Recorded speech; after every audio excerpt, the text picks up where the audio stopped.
In the month that we've been talking about ISIS and their terrible actions in Iraq and Syria, Saudi Arabia, our closest ally, has beheaded 19 people. Nobody seems to care about that because Saudi Arabia sort of preserves our national interests. Okay. You know, this is the problem, is that these kinds of conversations that we're having aren't really being had in any kind of legitimate way. We're not talking about women in the Muslim world. We're using 2 or 3 examples to justify a generalization. That's actually the definition of bigotry. All right, fair enough. Does Islam promote violence?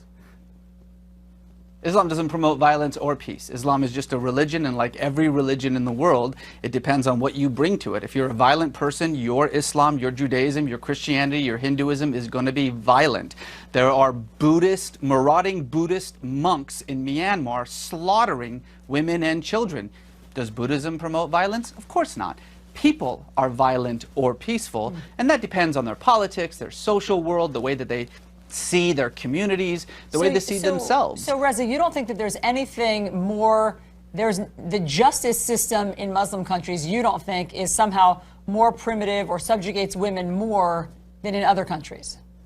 Did you hear what you just said? You said in Muslim countries. I just told you that Indonesia, women are absolutely 100% equal to men. In Turkey, they have had more female representatives, more female heads of state in Turkey than we have in the United States. But in Pakistan, stop saying things like Muslim countries. Women are still being stoned. And that's to death. a problem for Pakistan. You're so in right. other words, so let's criticize Pakistan. I just want to be clear on what your point is, because I thought you and Bill Maher were saying the same thing. Your point is that Muslim countries are not to blame. There is nothing particular, there's no common thread in Muslim countries. You can't paint with a broad brush that somehow their justice system or Sharia law or what they're doing in terms of stoning and female mutilation is different than in other countries like Western countries.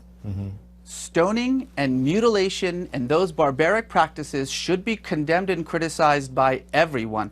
The actions of individuals and societies and countries like Iran, like Pakistan, like Saudi Arabia must be condemned because they don't belong in the 21st century. But to say Muslim countries as though Pakistan and Turkey are the same, as though Indonesia and Saudi Arabia are the same, as though somehow what is happening in the most extreme forms of these repressive countries, these autocratic countries, is representative of what's happening in every other Muslim country, is frankly, and I use this word seriously, stupid.